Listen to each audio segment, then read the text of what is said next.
বিশ্ব বাংলায় আমন্ত্রণ, কাজী সাইদ আছি আপনাদের সঙ্গে। শুরুতেই জানাবো সংবাদ শিরোনাম। ইউরোপে বৈধ অভিবাসনের সুযোগ নিশ্চিতের আহ্বান অল ইউরোপিয়ান বাংলাদেশ অ্যাসোসিয়েশনের। প্যারিসে আয়েবা সদর দপ্তরে 23তম সম্মেলন অনুষ্ঠিত। বিদেশি শিক্ষার্থীদের জন্য নতুন সুবিধা ঘোষণা করেছে ডেনমার্ক সরকার। মাসে কাজ করা যাবে 90 ঘন্টা। এবং আন্তর্জাতিক শিক্ষার্থীদের বিনামূল্যে পড়ার সুযোগ দিচ্ছেন নেদারল্যান্ডের বিশ্ববিদ্যালয়। স্কলারশিপের আওতায় সুযোগ নিতে বাংলাদেশিদের প্রস্তুতি নেওয়ার পরামর্শ।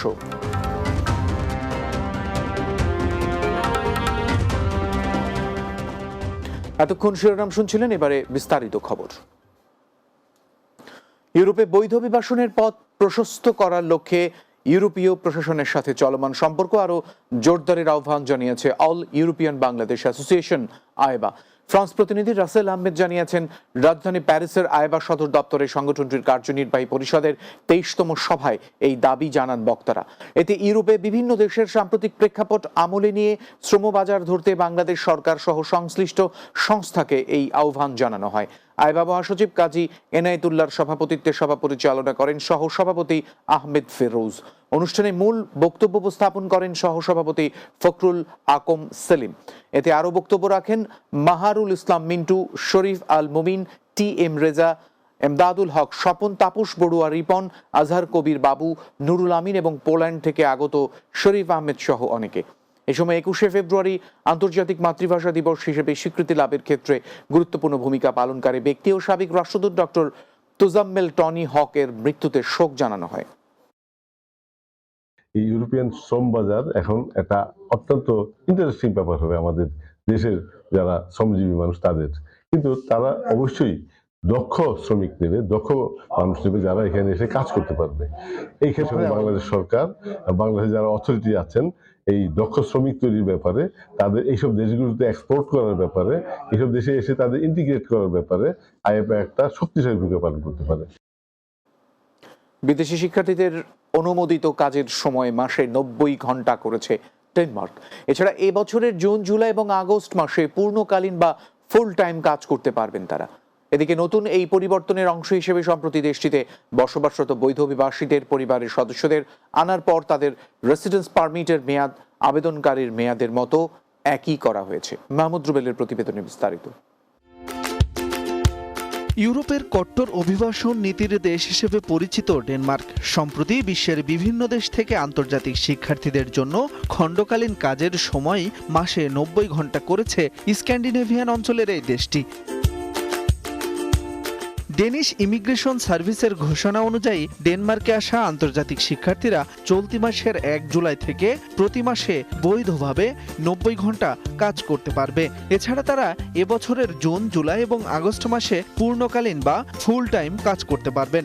নির্বাহী আদেশটি 1 জুলাই থেকে কার্যকর হয়েছে বলে নিশ্চিত করেছে কোপেনহেগেন কর্তৃপক্ষ। কম বেকারত্বের হার সহ ডেনমার্কে একটি শক্তিশালী চাকরির বাজার রয়েছে, যার ফলে দেশটি খণ্ডকালীন চাকরি খোঁজার জন্য একটি ভালো বাজারে পরিণত হয়েছে। খণ্ডকালীন কর্মসংস্থানের জন্য সবচেয়ে জনপ্রিয় শিল্পগুলোর মধ্যে রয়েছে রেস্তোরাঁ, হসপিটালিটি এবং গ্রাহক পরিষেবা সেক্টর।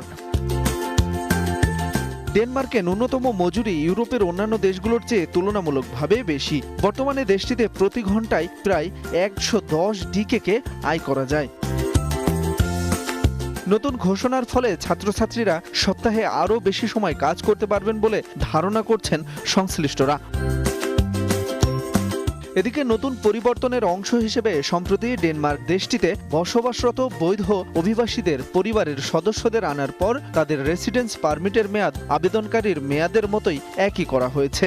নতুন নিয়ম অনুসারে সেঙ্গেন এবং ফাস্ট ট্র্যাক স্কিমের অধীনে বসবাসরত অভিবাসীরা তাদের পরিবারের সদস্যদেরও তাদের মূল আবেদনকারীদের মতো একই মেয়াদের রেসিডেন্ট পারমিট ইস্যু করা হবে। Mahmud Rubel, Bangla TV, news desk. আন্তর্জাতিক শিক্ষার্থীদের স্কলারশিপ নিয়ে বিনামূল্যে পড়ার সুযোগ দিচ্ছে নেদারল্যান্ডের পাবলিক রিসার্চ ভিত্তিক প্রতিষ্ঠান লাইডেন বিশ্ববিদ্যালয়। মিনার্ভা স্কলারশিপ ফান্ডের আওতায় নির্বাচিত শিক্ষার্থীরা স্নাতক ও স্নাতকোত্তর প্রোগ্রামে অধ্যয়নের সুযোগ পাবেন। বাংলাদেশ সহ বিশ্বের যে কোনো দেশের শিক্ষার্থীরা এই বৃত্তিটির জন্য আবেদন করতে পারবেন।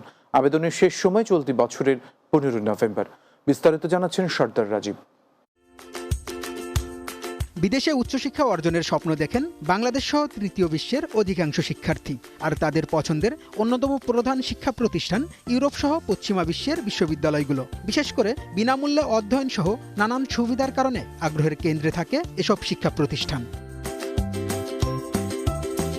বিদেশি শিক্ষার্থীদের সেই সুযোগের পথ আরও সহজ করে দিচ্ছে ইউরোপের দেশ নেদারল্যান্ড। বিশেষ বৃত্তির আওতায় মানবিক বিভাগ সহ বিজ্ঞান বিষয়েও অধ্যয়ন করতে পারবেন আগ্রহীরা। মিনার্ভা স্কলারশিপ ফান্ডের আওতায় এই অধ্যয়নের সুযোগ পাবেন নির্বাচিতরা।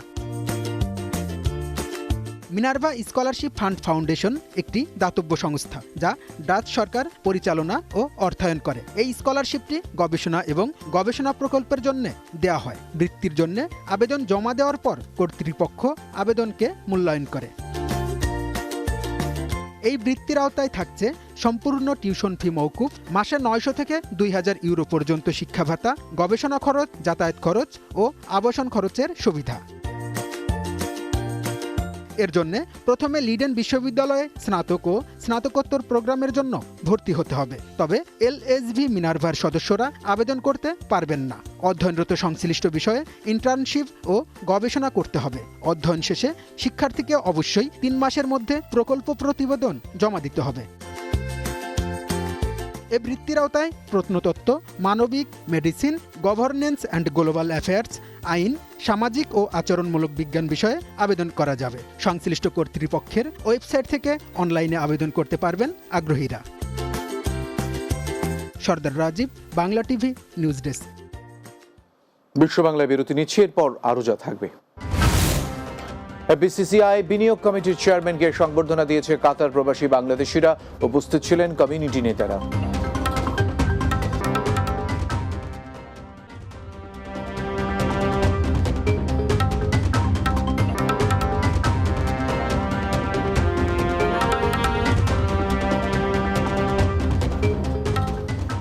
বিরতির পর বিশ্ব বাংলায় আরো একবার স্বাগত। নরসিংদীতে ট্রেনে কাটা পড়ে এক প্রবাসীর স্ত্রী ও সন্তানের মৃত্যু হয়েছে। শনিবার সন্ধ্যায় নরসিংদী রেলওয়ে স্টেশনে মর্মান্তিক এই ঘটনাটি ঘটে। নিহতরা হলেন শিবপুর উপজেলার মুনসেফের চর এলাকার মালয়েশিয়া প্রবাসী জয়নাল আবেদিনের স্ত্রী সাবিনা বেগম ও তার শিশুকন্যা মাইমুনা আক্তার। এ সময় গুরুতর আহত হয় আরেক কন্যা সিনহা আক্তার। প্রত্যক্ষদর্শী ও নিহতের পরিবার জানিয়েছেন, 2 সন্তানকে নিয়ে শপিং শেষে বাড়ি ফেরার পথে শিশুদের ট্রেন দেখাতে স্টেশনে যান সাবিনা বেগম। এ সময় তিনি মোবাইল ফোনে ছবি তুলতে মগ্ন থাকায় রেল লাইনে চলে যায় সিনহা আক্তার। তাৎক্ষণিকভাবে কোলে থাকা মাইমুনাকে নিয়েই সিনহাকে বাঁচাতে গেলে চট্টগ্রামগামী সুবর্ণা এক্সপ্রেসের নিচে কাটা পড়ে ঘটনাস্থলে মৃত্যু হয় তাদের। পরে গুরুতর আহত অবস্থায় স্থানীয়রা সিনহাকে উদ্ধার করে নরসিংদী সদর হাসপাতালে নিলে তাকে ঢাকায় রেফার করা হয়। এ বিষয়ে আইনি প্রক্রিয়া চলমান রয়েছে বলে জানিয়েছে রেলওয়ে পুলিশ। জানা যায়, নরসিংদীতে রেলে কাটা পড়ে গত 1 সপ্তাহে প্রায় 10 জনের মৃত্যু হয়েছে। ট্রেনটা যখন আসছে ডাইরেক্ট ট্রেন ছিল, তো হর্নটা দেওয়ার সাথে সাথে বাচ্চাটা মনে করলো ওর মারে খুঁজতেছিল আর কি, কিন্তু ও প্ল্যাটফর্মে এখানে না এসে ট্রেনটার সামনে একদম মুখোমুখি ট্রেনটা নিচে পড়ে গেছে। পড়ে যাওয়ার পরে ওর মা ওর উঠাইতে নিছিল, ওর মার কোলে আবার ছিল মানে আরও ছোটো একটা বাচ্চা ওর মায়ের কোলে ছিল।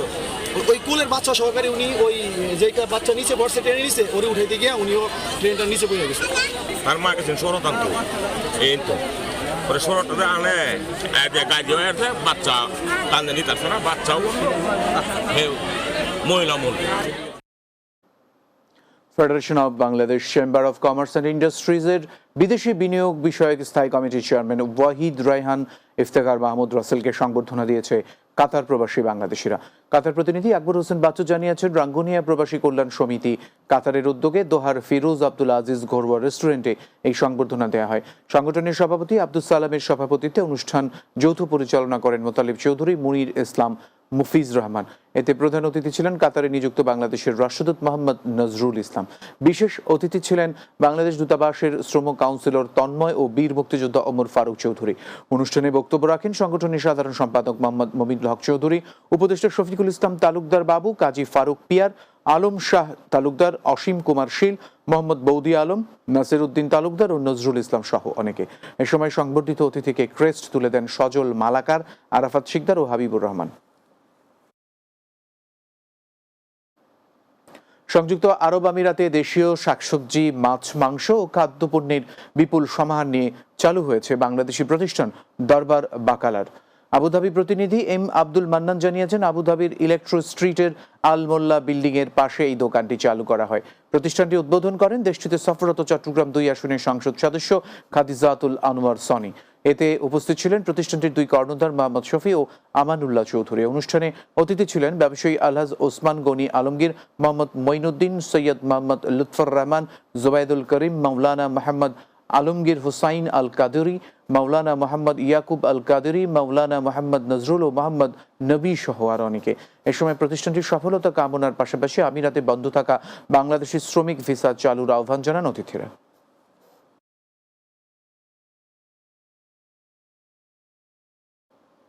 বিশ্ব বাংলা শেষ করব, তার আগে এক নজরের সবগুলো শিরোনাম জানাবো। ইউরোপে বৈধ অভিবাসনের সুযোগ নিশ্চিতের আহ্বান। অল ইউরোপিয়ান বাংলাদেশ অ্যাসোসিয়েশনের প্যারিসে আয়েবা সদর দপ্তরে 23তম সম্মেলন অনুষ্ঠিত। বিদেশি শিক্ষার্থীদের জন্য নতুন সুবিধা ঘোষণা করেছে ডেনমার্ক সরকার। মাসে কাজ করা যাবে 90 ঘন্টা। আন্তর্জাতিক শিক্ষার্থীদের বিনামূল্যে পড়ার সুযোগ দিচ্ছে নেদারল্যান্ডের বিশ্ববিদ্যালয়। স্কলারশিপের আওতায় সুযোগ নিতে বাংলাদেশিদের প্রস্তুতি নেওয়ার পরামর্শ। এবং এফবিসিসিআই বিনিয়োগ কমিটির চেয়ারম্যানকে সংবর্ধনা দিয়েছে কাতার প্রবাসী বাংলাদেশিরা। উপস্থিত ছিলেন কমিউনিটি নেতারা।